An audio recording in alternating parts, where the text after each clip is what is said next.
মানুষকে বানাইলাম। তাই তো আল্লাহ কোরআনে 4 বার শপথ করেন, ওয়াত-তিন ওয়াজ-যাইতুন ওয়া তুরি সিনিন ওয়া হাযাল বালাদিল আমিন। আল্লাহ পাক রব্বুল আলামিন বলেন, 3 নামক ফলের শপথ করি, যাইতুন ফলের শপথ করি, সিনা পর্বতের শপথ করি, মক্কা নগরীর শপথ করি। আমার আল্লাহ 4 বার শপথ করে বললেন, লাকাদ খালাকনাল ইনসানা ফি আহসানি তাকবীর। সবচেয়ে সুন্দর করে যারে বানাইলাম, আদর করে বানাইলাম, যত্ন করে বানাইলাম, মানুষের মতো সুন্দর করে আমি আল্লাহ কাউকে বানাই না।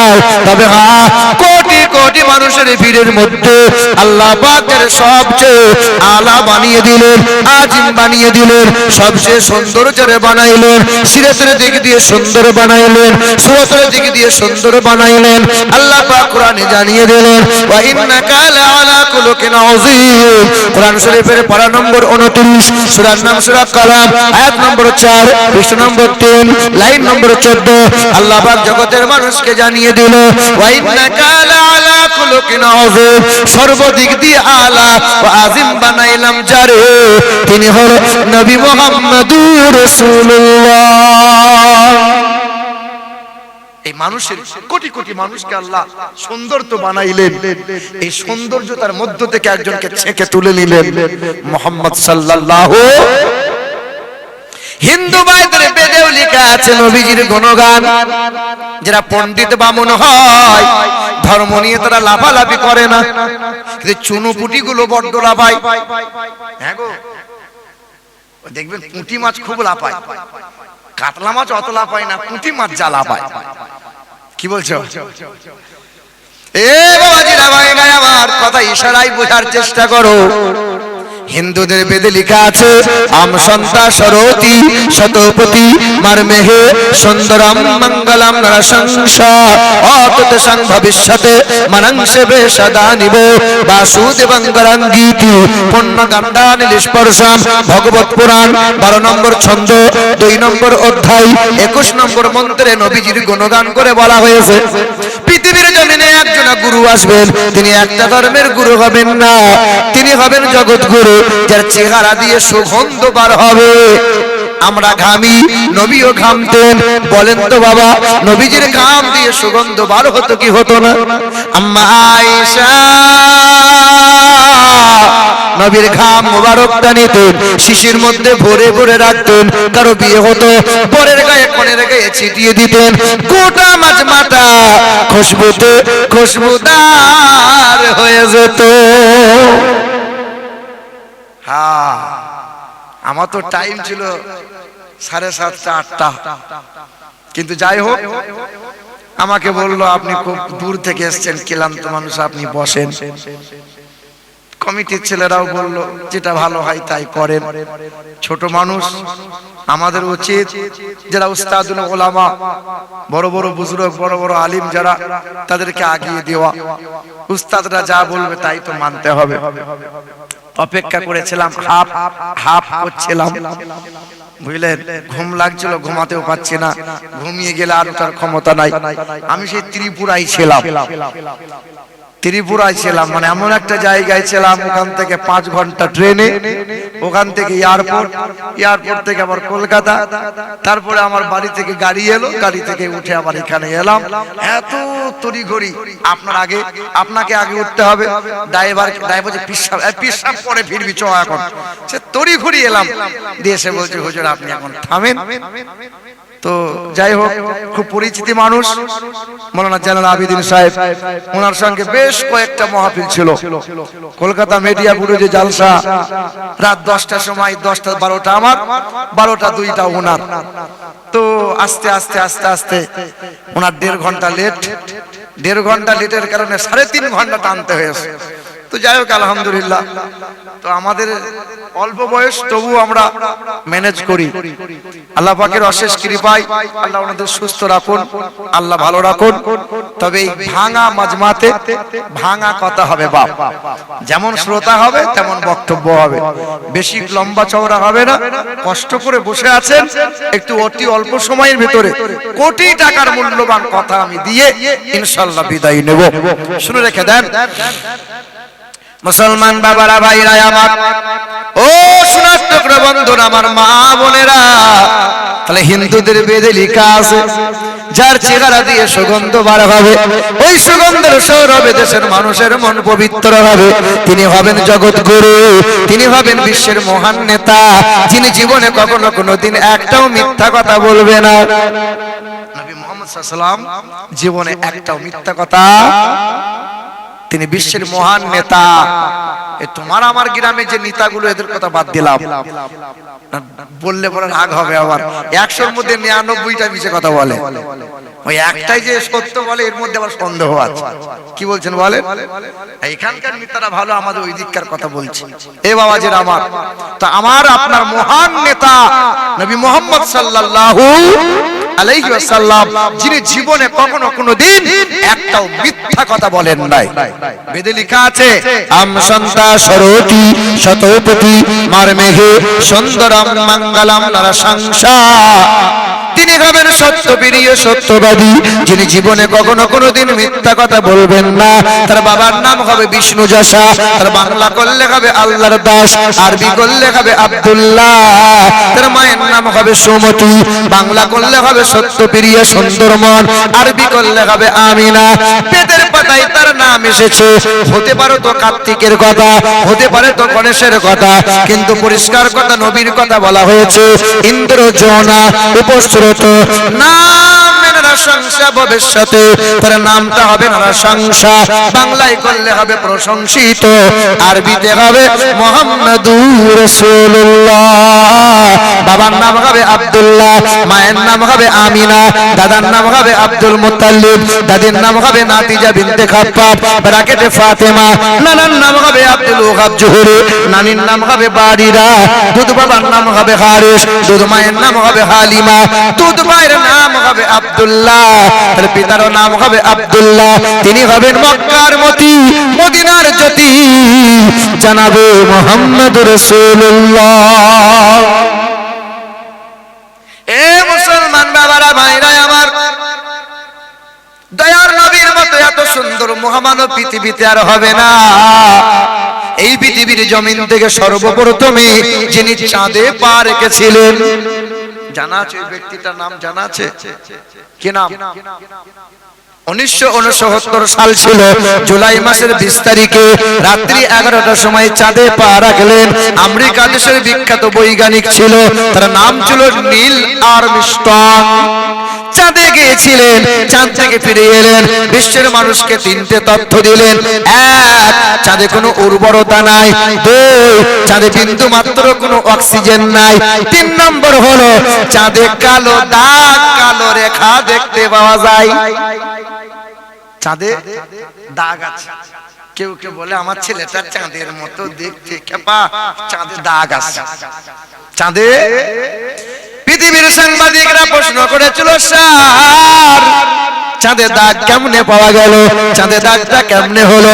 নীল আর্মস্ট্রং বলেছিল, 6 মাস রিসার্চ করলাম, বাইবেল পড়লাম, জান্দাবাস্তা পড়লাম, ত্রিপিটকটা পড়লাম, কোরআন পড়ে জানতে পারলাম ইকতারাবাতিস সাআতু ওয়ান শাক্কাল কমার। চাঁদে একবার অ্যাক্সিডেন্ট হয়েছিল। কি হয়েছিল? না না, নক্ষত্রের সঙ্গে অ্যাক্সিডেন্ট নয়, কোন গ্রহের সঙ্গে অ্যাক্সিডেন্ট নয়। মক্কা নগরীতে বিশ্বের মহান নেতা নবী মুহাম্মদ রাসূলুল্লাহ বেঈমানরা বলেছিল, হে মুহাম্মদ, আকাশের চাঁদটাকে যদি 2 টুকরো করে দাও, কালেমা পড়ে মুসলমান হয়ে। নবী আমার কি করেছিলেন? মক্কা নগরী থেকে আকাশের দিকে আঙ্গুলটা ইশারা করেছিলেন। 1 আঙ্গুলের ইশারায় আকাশের চাঁদটা 2 টুকরো হয়ে যায়। আবার নবীর আঙ্গুলের ইশারায় চাঁদটা জোড়া লেগে যায়। দিন দুনিয়ার বাদশাহ হাবিবে কিবরিয়া জানাবে মুহাম্মদ রাসূলুল্লাহ নীল আর্মস্ট্রং বলেছিল, চাঁদে দাগ দেখতে পাওয়া যায়, কিন্তু তাহার চরিত্রে বিন্দু মাত্র কোনো দাগ নাই। নবী মুহাম্মদ রাসূলুল্লাহর মতো এত সুন্দর মহামানব পৃথিবীর জমিনে 2টা নাই। আমরা সেই নবীর উম্মত। নবীকে চিনতে পারি নাই, নবীকে ভালোবাসতে পারি নাই। নবী তোমার জন্য জান দিয়ে দেবো, কিন্তু নামাজ পড়তে পারবো না। নবী তোমার জন্য কলিজা ফাটিয়ে দেবো, কিন্তু দাড়ি রাখতে পারবো না। দাড়ি রাখলে কুটকুট করে, তো চাচি বলেছে দাড়ি রাখলে কাছে শুতে নেবো না। আমাদের গ্রামে জুম্মার দিন ছিল, জুম্মা নামাজ পড়তে যাচ্ছে, মসজিদের পাশের বাড়ি, ঘরের বার দরজার কাছে দা বসে বসে 58 বছরের মুরব্বী দাড়িগুলো চেঁচে সাদা করে, সাদা সাদা চুলগুলোকে কালো রং করছে। আনন্দ চাষা কি ব্যাপার, এই 58 বছর বয়সে তুমি সাদা চুল কালো করছো? খেপা, তুই জানিস আমার বয়স 58, তো চাচি জানে আমার বয়স 58, ওই পাড়া ভাবিরা কি জানে আমার বয়স 58? চাষা লজ্জাও নাই, হায়াও নাই, মরণ হবে না তোমার? মরবে না। একটা পা কবরডাঙ্গায় চলে গেল, এখনো তুমি চুল কালো করে তুমি কি বুঝাতে চাইছো? আইবুড়ো সাজছ?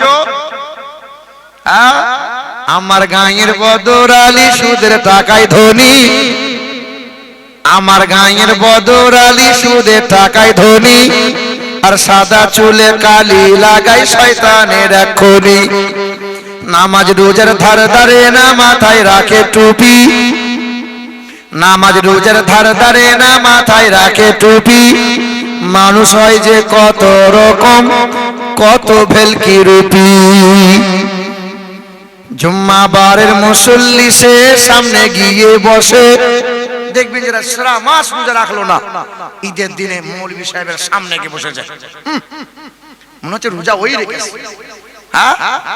জুম্মা বারের মুসল্লি সে সামনে গিয়ে বসে, আর তসবিহ হাতে মনে মনে টাকার হিসেব কষে। এইরকম অহরহ শয়তান আছে। এ বাপ, রাগ করিয়েন না, কষ্ট নিয়েন না। নবীর প্রেম, নবীর মোহাব্বত, নবীর সুন্নত কই? মরবে না। 400 বছর ফিরাউন বেঁচে ছিল। ফিরাউন বলেছিল আমি কোনোদিন মরবো না। নমরুদ বলেছিল খোদাকে মার্ডার করে দেবো, খোদাকে রাখবো না। নমরুদ বলেছিল গাদ্দার, কি বলেছিল? আল্লাহকে মার্ডার করে দেবো। হ্যাঁ, বলে ইব্রাহিম নবী তোমার আল্লাহকে বলো। আল্লাহ কিন্তু বাড়াবাড়ি করছে, আল্লাহকে খুন করে দেবো। তবে তুই একবার দেখ, চেষ্টা কর। 3 বছর সময় নিয়ে একটা তীর ধনুক বানিয়েছিল যে আল্লাহকে মার্ডার করব। 3 বছর ধরে তীর ধনুক বানিয়ে নিল। গাদ্দার গাদ্দার ওই নমরুদ পাহাড়ের চূড়ায় দাঁড়িয়েছিল, আকাশের দিকে লক্ষ্য করে তীরটা মেরেছিল, আল্লাহকে মার্ডার করবে।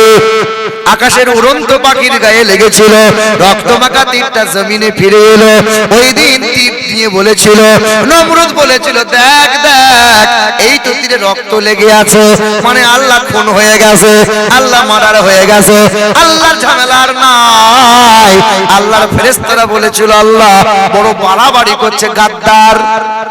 আল্লাহ যাব? আল্লাহ বলে ফেরেশতা তোরা যাওয়া লাগবে না, থাম। সেদিন জিন্না বলেছিল আল্লাহ একবার কি যাব নাকি, তোদের যাওয়া লাগবে না। তবে আল্লাহর বড় একটা সৈনিক, আকারে ছোট, ওই যে মশা, আল্লাহকে বলেছিল ও দয়ার মালিক আল্লাহ, আমি মশা, আমাকে একবার অর্ডার দাও, ওই গাদ্দারটাকে একটু জব্দ করে দিয়ে আসে। মশা অর্ডার চেয়েছিল, আল্লাহ অর্ডার দিয়ে দিল, মশা হাজির হয়ে গেল। নমরুদের কানের কাছে হিন্দি গান শোনাই, বারবার হাতে করে নড়াই, মশা নড়ে না। সুযোগ নেয় কেমনে মাথার মধ্যে ঢোকা যায়, কান দিয়ে মশা চরম করে মাথায় ঢুকে গেল, ব্রেনে গিয়ে কামড় দিতে শুরু করলো, মাথায় যন্ত্রণা শুরু হয়, হাতে করে বাড়ি মারে, মশা চুপ হয়ে যায়, আবার কামড় দেয়, আবার যন্ত্রণা তীব্র বেড়ে যায়। হাতে করে আর বাড়ি মারে, আরাম হয় না। একজনকে দাঁড় করায়, খরমে করে বাড়ি মার, একজনের দ্বারাই হয় না, 2 জনে বাড়ি মারে। যত জোরে বাড়ি মারতে পারে তত বেশি বেতন দেয়া হবে। 2 জনে বাড়ি মারে, কত আর মারবে বাড়ি? 2 জনে পরামর্শ করলো, ও শালাকে এমন করে বাড়ি মার যেন পৃথিবী থেকে কেল্লা ফতে হয়, এমন করে মারলো বাড়ি, মাথাটা ফেটে গেল, নাক দিয়ে মশাটা বেরিয়ে গেল। ওই দিন মশা বলেছিল ও দয়ার মালিক এই রকম গাদ্দারদের জন্য আমি মশাই যথেষ্ট। গাদ্দারি করিয়েন না বাপ, আল্লাহরই নিয়ামত খাবেন, আল্লাহরই নিয়ামত ভোগ করবেন, আর আল্লাহকে বুড়ো আঙুল দেখাবেন। নামাজ নাই, কুল নাই, কলমা নাই, পিশাব করে পানি নাই, দাম্পত্য জীবনের মধুর মিলনের পরে ফরজ গোসল নাই। আর জানাল আবেদিন যখন হুজুর বলছিলেন বলো না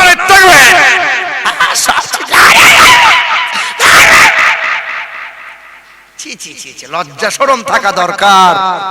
চুল কাটে তো ভেড়ার মতো, খাবার খাই তো গরু ছাগলের মতো, সই তো অমুসলিমদের মতো, পোশাক পরে তো বেঈমানের মতো। আরে নার্সকে দেখলে পোশাকে চেনা যায় ওটা নার্স, আরে আর্মিকে দেখলে পরে বোঝা যায় ওটা আর্মি, পুলিশকে দেখলে পরে চেনা যায় ওটা পুলিশ। হ্যাঁ, খ্রিস্টান ধর্মের অনুসারী যারা ক্রুশ চিহ্ন গলায় নিয়ে ঝুলাইয়ে তারা জীবন পার করছে, তারা নবীর উম্মত। আমরা একটাও নবীর আদর্শ নাই। এখন তো বসে আছে মাথায় টুপি, সুন্দর পোশাক, সব মনে হচ্ছে ফেরেশতার খালাতো ভাই। কাল সকাল যখন হবে তোমাকে মুসলমান চিনা যাবে? বলো, দাড়ি নাই, মাথায় টুপি নাই, পোশাক নাই, নবীর তরিকাতে একটাও নাই।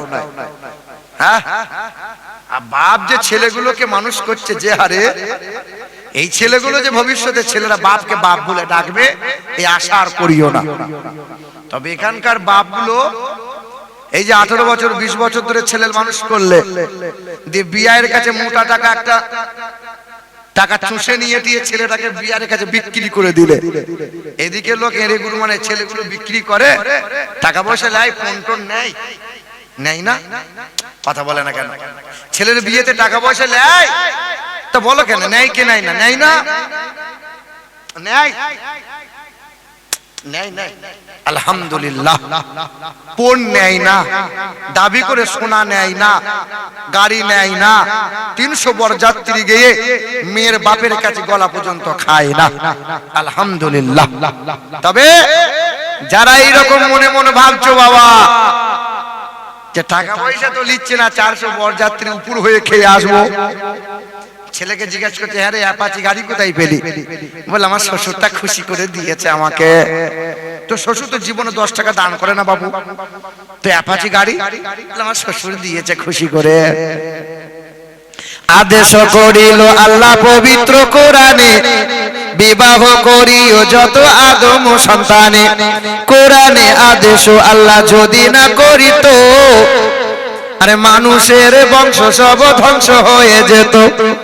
কিন্তু হাই বর্তমানে হইতেছে এমন, ছেলের বিয়েতে বেটার বাপ নিচ্ছে কত পণ। কেউ বা নিচ্ছে সোনা দানা, কেউ বা নিচ্ছে গাড়ি, কেউ বা নিচ্ছে জমি জায়গা, কেউ বা নিচ্ছে বাড়ি। আবারও কত বাপজি বলে দেখি নিব না গোপন, আর বেটা বেটি সাজিয়ে দিকে বিয়াই আপন। টাকার বেলায় সাধু সাজে, জমির বেলায় চোর, আর বর্তমানে কিছু বেটার বাপ এমনি হারাম খোর। চোর লোকে চুরি করে অন্ধকার হলে, চোর লোকে চুরি করে অন্ধকার হলে, বেটার বাপ চুরি করে দিনেরই আলোতে। আরে হায় রে বেটার বাপ তুমি এমনি লোভী হলে, টাকার বদলে বেটা বিক্রিও করিলে। বারুইপুর বাজারে শুনি বিক্রি হয় পাঠা, পাঠার মতো বিক্রি করো তোমরা নিজের বেটা। তোমার জন্য কত নারী বিষ পান করে, আরে কত নারী গলায় দড়ি দিয়ে ঝুলে মরে। এর জন্য কে বাদাই জানো বেটার বাপ, আরে বেটির বাপের কাছে নিচ্ছ তুমি শত শত অভিশাপ। এক, ছেলের বিয়েতে যারা দাবি করে টাকা নেবে। 2, আর যারা ভাই এবং বোনের হক মেরে খাবে, পৃথিবীতে যতদিন বেঁচে থাকবে, বেঁচে থাকাকালীন ওই ব্যক্তি ওই মানুষের কাছে মাপ চাওয়া লাগবে। পৃথিবীর হুজুর তাদেরকে মাপ করাতে পারবে না, আল্লাহ তাদেরকে মাপ করবে না। মানুষের সাথে জড়িত পাপ আল্লাহ মাপ করে না। জি হ্যাঁ, যার সঙ্গে অপরাধ করেছো, মানুষের সাথে জড়িত পাপে লিপ্ত হয়েছো, ওই ব্যক্তির কাছেই তোমাকে মাপ চাওয়া লাগবে, নচেত 14 বার হজ করলেও মাপ নাই। এই যে বাপ মরে গেছে, 3 ভাই মিলে 12 বিঘা সম্পত্তি বন্টন হচ্ছে, ভাগ হচ্ছে। আপন বোনটা ছুটে এসে বলেছিল, বড় ভাই আমার সম্পত্তি, আমার অংশ কই? তখন বড় ভাই মেজো ভাই বলছে, আমাকে ভাই বলে ডাকবি না, আমার বাড়িতে বেড়াতে আসবি না কোনোদিন, সম্পত্তির ভাগ নেবে। আপন বোনটা মুখটা ছোট করে টুকটুক করে বাড়ি চলে গেল। ওই যে মুরব্বি 14 বার চিল্লা দিয়েছে, ওই যে মুরব্বি তাহাজ্জুদের নামাজ পড়ে, এখনো বোনের অংশ ভাগ করে দেয় নাই। বোনের অংশ চাষ করে ভোগ করে খায়, বেটা তাহাজ্জুদের নামাজ পড়ে। তাহাজ্জুদের নামাজ বেটা, তাহাজ্জুদের নামাজ সহ পৃথিবীতে কোনো বান্দা তোমাকে মাফ করাতে পারবে না। তোমাকে জান্নাত যদি যেতে হয়, হক মিটিয়ে দেওয়া লাগবে, বোনের হাত ধরে মাপ চাওয়া লাগবে, তবে তাহাজ্জুদ পড়ো, হজ করো, মালিক তারপরে কবুল করবে, নচেত রাস্তা নাই, বাঁচার রাস্তা নাই। মুসলমান এ বাবাজিরা, ভাইরা আমার, পৃথিবীর সবচেয়ে সুন্দর ব্যক্তি হলেন নবী মুহাম্মদ রাসূলুল্লাহ। পৃথিবীতে কল্যাণ ও কামিয়াবি যদি লাভ করতে চাও, দুটো সম্পদ, এক মুহাম্মদ রাসূলুল্লাহকে আঁকড়ে ধরে নাও, দ্বিতীয় ওয়াতাসিমু বিহাবলিল্লাহি জামিআন ওয়ালা তাফাররাকু। আরবি হও কিংবা বিহারি, বাঙালি হও কিংবা গুজরাটি, কালো হও কিংবা ফর্সা, উঁচু নিচু হও না কেন, যে দলের যে মতের হও না কেন, দ্বিতীয় হলো কালামুল্লাহ, কোরআনকে আঁকড়ে ধরে নাও, কোরআন পড়ো, কোরআন রিসার্চ করো, কোরআন দেখো। এই বান্দা যে কোরআন থেকে দূরে সরে গেল, ছেলেটা বিএড করাও, ছেলেকে ডিএড করাও, ছেলেকে মাস্টার করাও, ছেলেকে উকিল করাও, ছেলেকে আপনার বিটেক করাও, ছেলে ব্যারিস্টার হয়ে যাক, ছেলে ডাক্তার হয়ে যাক, অসুবিধা নাই, তবে তোমার ছেলে যেন জানোয়ার না হয়ে যায়।